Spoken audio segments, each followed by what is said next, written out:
Hey everyone, welcome back to the channel, where we break down chess games move by move to help you improve your own play.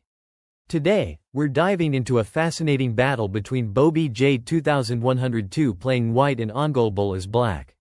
Both players are around 1500 rating, so this is a great example of practical play in the opening phase. Let's jump right in and see what lessons we can learn. White kicks things off with e4, staking a claim in the center and opening lines for the bishop and queen. This is one of the most popular and classical ways to start the game, aiming for quick development and control of key squares. Black responds symmetrically with e5, mirroring white's central presence and preparing to develop the kingside pieces. This sets the stage for a classical open game. White develops the bishop to c4, targeting the sensitive f7 square in black's camp. This move is part of the Italian game, which focuses on rapid piece development and pressure on black's weak spots early on. Black replies with bishop c5, mirroring white's bishop and also eyeing the f2 pawn, which is white's weakest point in the opening. Both sides are developing naturally and preparing to castle. White brings out the knight to f3, attacking black's e5 pawn and continuing rapid development. This move also prepares for kingside castling, which is crucial for king safety. Black develops the knight to c6, defending the e5 pawn and adding pressure to the d4 square. This is textbook development, reinforcing central control. White castles kingside with short castling, prioritizing king safety and connecting the rooks. This is a key strategic theme in the opening. Get your king safe before launching attacks. Black follows suit with knight f6, developing the knight and attacking white's e4 pawn. This move also prepares for potential central breaks and supports rapid piece activity. So far, both players have followed classical opening principles, controlling the center, developing pieces efficiently, and ensuring king safety. The position is balanced, and the game is poised for the next phase. White strikes in the center with d4, challenging black's pawn on e5 and opening lines for the bishops and queen. This is a critical moment because white is trying to seize the initiative by breaking open the center. Black captures with e takes d4, accepting the challenge and grabbing a central pawn. However, here black misses a stronger alternative. Capturing with the bishop on d4 would have kept better control of the center and maintained more active piece play. By taking with the pawn, black slightly loosens their grip on the center and opens lines for white's pieces. This is a key strategic moment. When the center opens, piece activity and king safety become paramount. Black's choice here allows white to gain some momentum. White pushes e5, attacking the knight on f6 and gaining space. This move is aggressive and aims to cramp black's position. Notice how white is trying to take advantage of black's earlier pawn capture by pushing forward. Black responds with knight g4, moving the knight aggressively towards white's kingside. This move threatens to create tactical opportunities, especially targeting the f2 square and potentially disrupting white's king safety. At this point, black is trying to complicate the position tactically, but white still holds the initiative. White plays bishop takes f7 check, a classic bishop sacrifice check that forces black's king to move. This is a bold attacking idea, aiming to drag black's king out and expose it to further threats. However, this move is a bit premature here.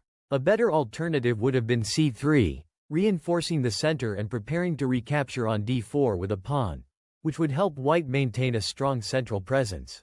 Black chooses king f8, moving the king instead of capturing the bishop. This is a critical mistake. The better move was to simply capture the bishop with king takes f7, which would have kept black's king safer and avoided losing material. By moving the king, black loses the right to castle and leaves the king more vulnerable in the center. This is a huge turning point. Black's king move here hands white a significant advantage because the king's safety is compromised. White develops the bishop to h5, pinning black's knight on g4 and increasing pressure on the weakened kingside. This move is very thematic in positions where black's king is stuck in the center. Black captures on e5 with knight g takes e5, trying to regain material and relieve some pressure. This move is logical but still leaves black's king exposed and behind in development. White recaptures with knight takes e5, keeping the initiative and opening lines towards black's king. White's pieces are becoming very active, and black's position is starting to look shaky. Black responds with knight takes e5, exchanging knights and trying to simplify the position. However, black is still behind in development and king safety. White brings the rook to e1, placing it on the open file and increasing pressure on black's e5 knight in the center. This is a great example of how open files become crucial attacking avenues. Black pushes d6, trying to solidify the center and create space for the light-squared bishop. This is a reasonable defensive move, but black still has to solve the king safety problem. White develops the bishop to f4, attacking black's knight on e5 and increasing control over the center. This move also prepares to bring more pieces into the attack. Black moves the queen to f6, defending the knight and connecting the rooks. This is a natural developing move, but black's king remains vulnerable. White captures the knight on e5 with bishop takes e5, simplifying the position while maintaining the initiative. White's pieces are more active, and black's king is still stuck in the center. Black recaptures with d takes e5, trying to keep material balance but still struggling with development and king safety. Knight d2. White brings the knight back into the game with knight d2, aiming to reroute it to a more active square like e4. This is a solid strategic idea, improving piece coordination and preparing to challenge black's central control. Notice how white is patiently redeploying pieces rather than rushing into tactics. Black is still slightly better here, mainly due to the extra pawn and bishop pair, but white's knight activity helps keep things balanced. Bishop f5. Black develops the bishop to f5, placing it on an active diagonal and contesting key central squares. This move supports black's control over e4 and eyes the c2 pawn, potentially creating pressure on white's queenside. It's a natural developing move, reinforcing black's slight advantage. Queen e2. White plays queen e2, connecting the rooks and preparing to support the knight's advance to e4. This is a flexible move, keeping options open for both defense and attack. It also eyes the e5 pawn indirectly, which could become a target later. g6. Black pushes g6, a prophylactic move preventing white's bishop or knight from jumping to f5 and solidifying control over the dark squares around the king. This also prepares to fianchetto the bishop or at least gives the king some luft, breathing room, which is important since black's king is somewhat exposed. Bishop f3. White retreats the bishop to f3, reinforcing control over e4 and supporting the knight's potential leap forward. This keeps white's pieces harmoniously placed, aiming to maintain pressure on black's center. Bishop d6. Black centralizes the bishop to d6, eyeing the h2 pawn and exerting influence over the center. This move also prepares for potential exchanges that could relieve black's cramped position. Knight e4. White boldly jumps the knight to e4, challenging black's bishop and central control. This is a critical moment because white is trying to activate the knight aggressively. However, this move slightly worsens white's evaluation, as black can now trade off some key pieces to reduce white's attacking potential. Bishop takes e4. Black captures the knight with bishop takes e4, a strong response that simplifies the position and removes white's active knight. This gains a significant advantage tactically because black now has a bishop pair and can maintain the extra pawn. The evaluation jumps in black's favor here, showing the importance of timely exchanges when you hold a material edge. Bishop takes e4. White recaptures with bishop takes e4, keeping the bishop on an active diagonal. This is forced, but it also means white's pieces are somewhat passive now, and black's extra pawn becomes more meaningful. Rook b8. Black plays rook b8, a quiet but purposeful move aiming to put pressure on white's queenside pawns, especially b2. This rook lift prepares for potential pawn breaks or infiltration along the b-file. Queen f3. White shifts the queen to f3, centralizing and eyeing black's kingside. This move tries to keep some pressure on black's position, but it slightly worsens white's evaluation because it doesn't create immediate threats and allows black to consolidate comfortably. King g7. Black calmly moves the king to g7, stepping out of the center and connecting the rooks. This is a sensible safety measure, especially since black's king was somewhat exposed earlier. b3. White plays b3, solidifying the queenside and preventing black's bishop or rook from invading on b4. This is a prophylactic move, but it slightly weakens the c3 square and slows down white's counterplay. Rook hf8. Black doubles rooks on the f-file with rook hf8, increasing pressure on the f3 queen and preparing to contest control of the central files.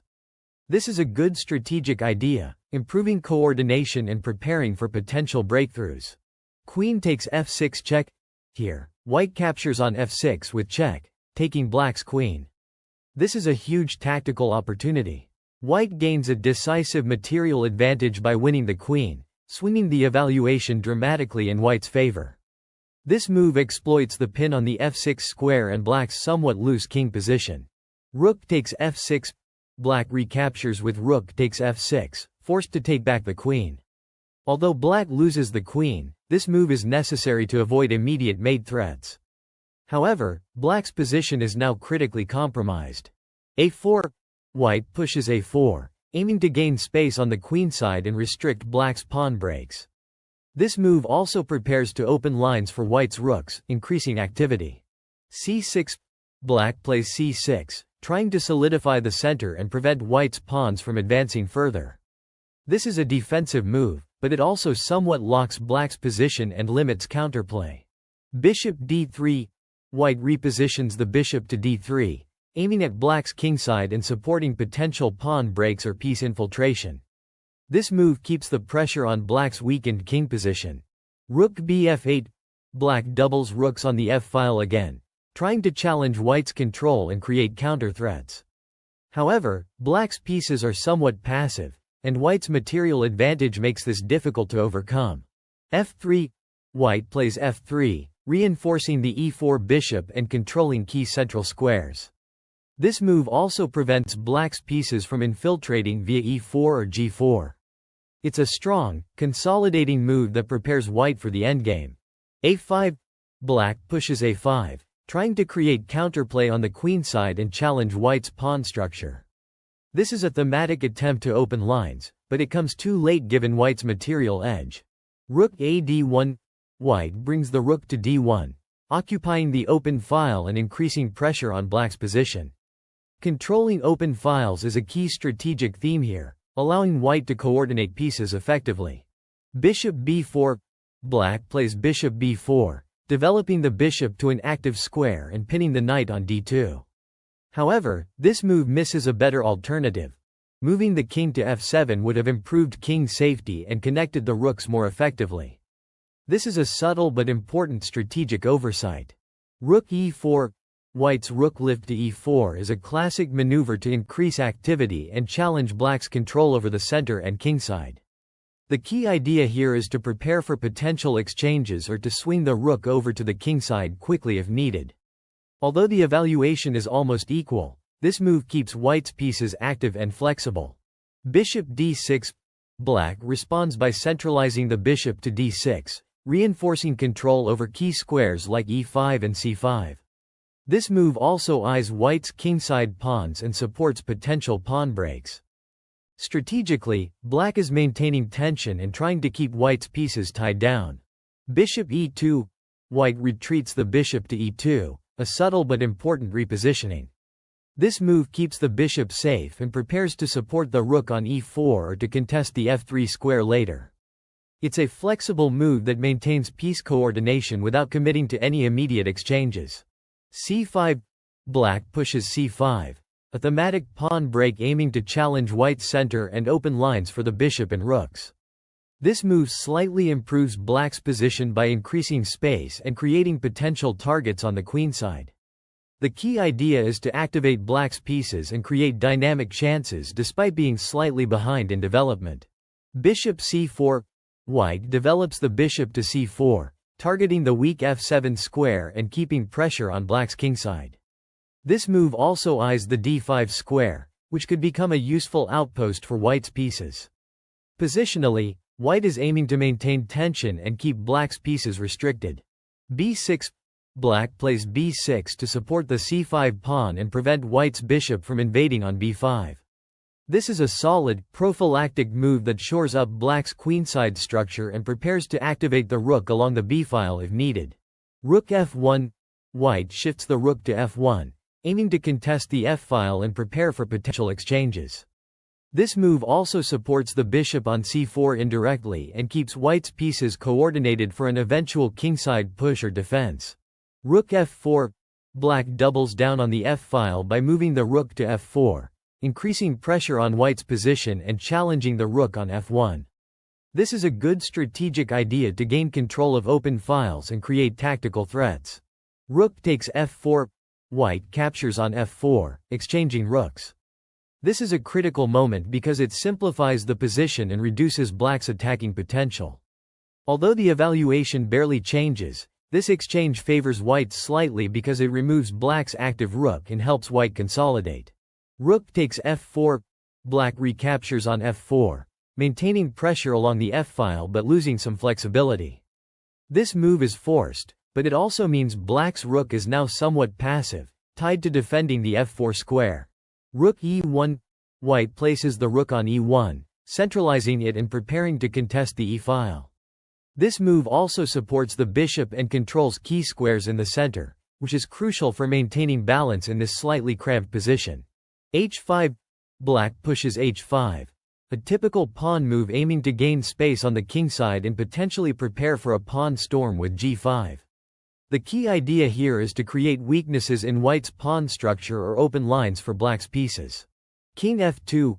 White activates the king by moving it to f2, a natural step in the endgame phase. The king becomes a fighting piece, supporting pawns and controlling important squares. This move also prepares to meet black's kingside expansion. g5. Black pushes g5, aggressively challenging white's kingside structure. This move aims to open lines and create weaknesses, but it also slightly weakens black's own king position. The key here is to balance attack and defense carefully. g3. White responds with g3, solidifying the kingside and preventing black's pawns from advancing further. This move also prepares to open lines for white's rook and bishop if black overextends. Strategically, white is aiming to maintain a solid defensive setup. Rook f6. Black repositions the rook to f6, reinforcing control over the 6th rank and preparing to support the kingside pawns. This move is flexible and keeps options open for both defense and attack. Rook e4. White brings the rook back to e4, eyeing potential infiltration points and supporting the bishop. This move also prepares to challenge black's pawn structure and control key central squares. King h6. Black moves the king to h6, stepping out of the center and supporting the pawns on the kingside. This is a typical endgame maneuver to activate the king and prepare for pawn advances. h3. White pushes h3, preventing black's pawns from advancing further and creating luft for the king. This move also supports the g3 pawn and keeps black's pieces at bay. Rook f8. Black retreats the rook to f8, reinforcing the back rank and preparing to defend against any infiltration. This move is cautious but necessary to maintain the integrity of black's position. King g2. White moves the king to g2, centralizing it further and supporting the h3 and g3 pawns. This move also prepares to contest key squares on the kingside and supports potential pawn advances. King g6. Black brings the king back to g6, activating it and supporting the pawn chain. This move keeps black's king involved in the endgame battle, which is crucial for defense and counterplay. Bishop d3. White repositions the bishop to d3, eyeing black's kingside pawns and controlling important squares. This move increases white's influence and prepares for potential breakthroughs. King h6. Black returns the king to h6, maintaining pressure on white's pawns and preparing for further kingside maneuvers. This move keeps black's king active but also somewhat exposed, highlighting the delicate balance in this endgame. g4. White pushes g4 here, trying to challenge black's pawn structure on the kingside. The key idea is to pry open lines and create weaknesses around black's king. However, this move also slightly loosens white's own pawn shield, so timing is crucial. In this position, it's a natural attempt to gain space and provoke weaknesses. h4. Black immediately responds with h4, locking down the kingside structure and preventing white's pawns from advancing further. This is a solid, prophylactic move that keeps the position closed and restricts white's attacking chances. Black is effectively saying, "Nope, you're not breaking through here." Rook e2. White retreats the rook to e2, a subtle repositioning move.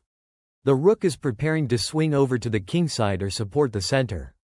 This is a flexible move, keeping options open rather than committing to immediate exchanges or attacks.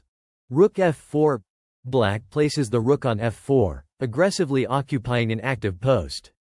This move increases pressure on white's kingside pawns and eyes potential infiltration squares. Strategically, black is taking control of the open file and preparing to challenge white's rook and bishop coordination. Rook e4. White moves the rook back to e4, contesting the f4 square and maintaining central control.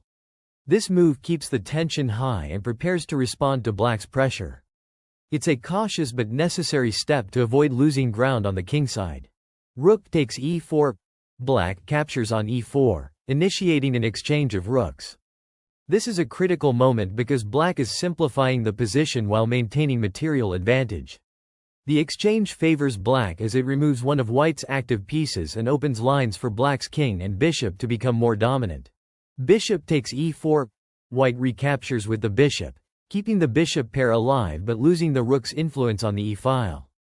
This move is forced, but it slightly reduces white's activity and defensive resources. King g7. Black activates the king by moving it to g7, stepping closer to the center and supporting the kingside pawns. This is a key endgame principle. The king becomes a fighting piece. Black is preparing to push pawns or invade white's position. King f2. White mirrors this idea by bringing the king forward to f2. The king's activity is crucial here, and white is trying to hold the position together by controlling key squares and supporting pawns. King f6. Black continues to centralize the king, moving it to f6. This move increases black's control over the center and prepares to support pawn advances or piece maneuvers. The king is now very active, which is a big plus in the endgame. King e2. White steps the king to e2, maintaining opposition and trying to keep black's king from penetrating further. This is a classic endgame technique, using the king to block the opponent's king and control critical squares. King e6. Black advances the king to e6, continuing the march into white's territory. Black's king is becoming a dominant force, and white has to be careful not to let it invade too deeply. Bishop d3. White repositions the bishop to d3, aiming to control important diagonals and support the pawns. This move also helps to keep black's king in check and prevent further infiltration. Strategically, white is trying to hold the position together and create counterplay opportunities. King d7. Black retreats the king slightly to d7, a subtle but important move. This keeps the king flexible and ready to support pawn advances or defend key squares. Black is maintaining pressure without overextending. Bishop f5 check. White checks with the bishop on f5, forcing black's king to move.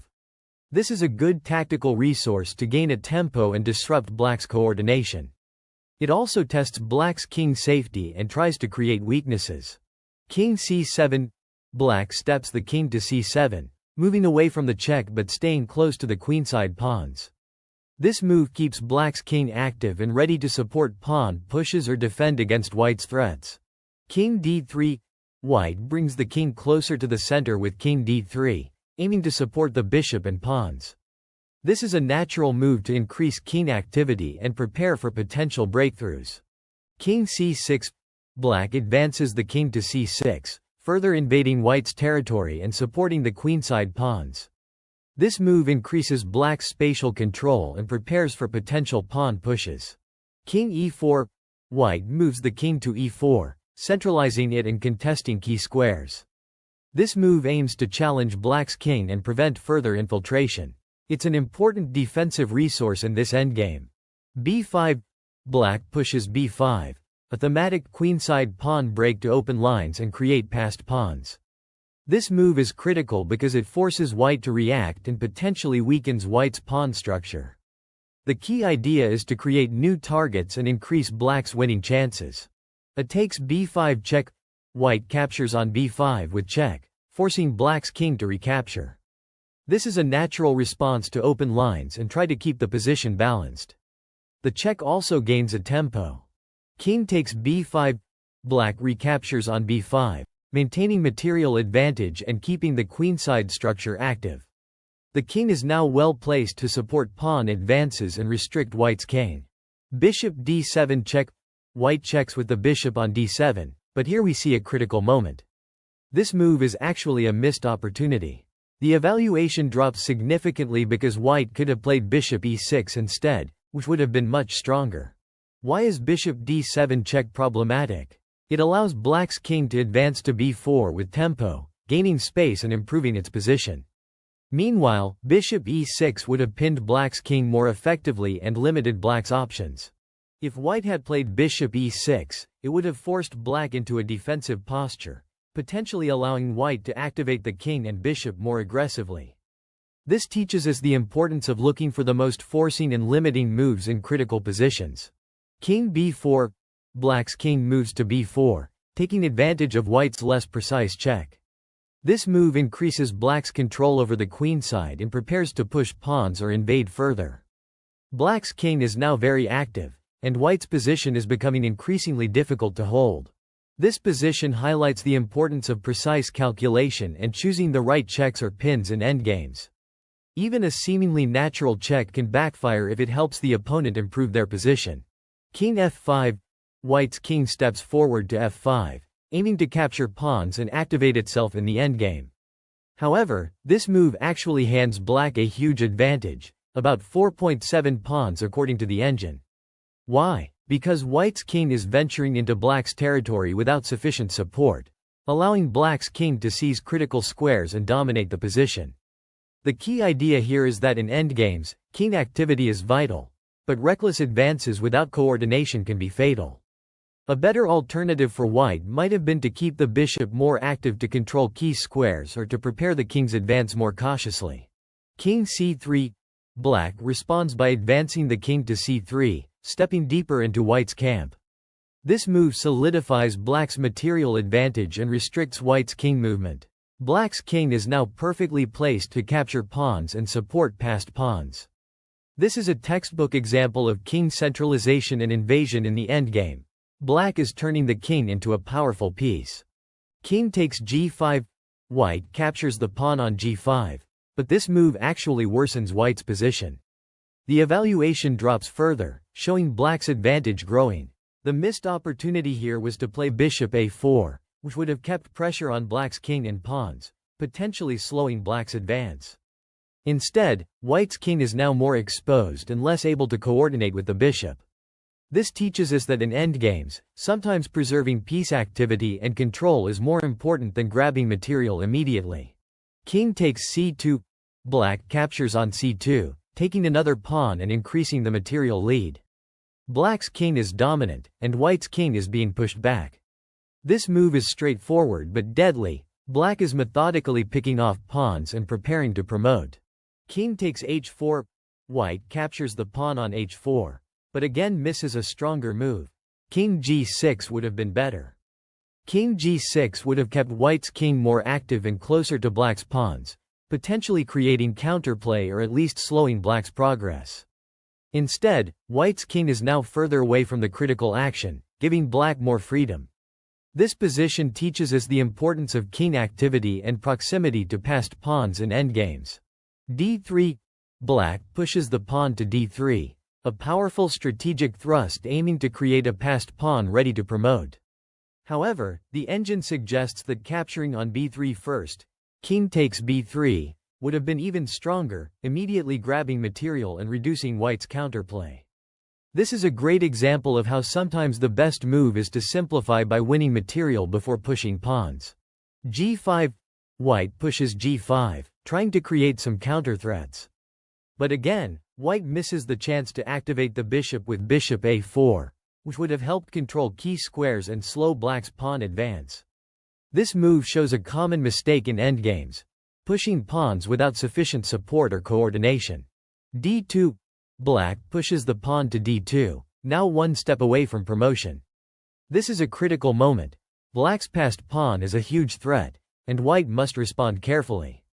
The position is heavily in black's favor, and white's options are limited. g6. White pushes g6, trying to create a passed pawn of their own.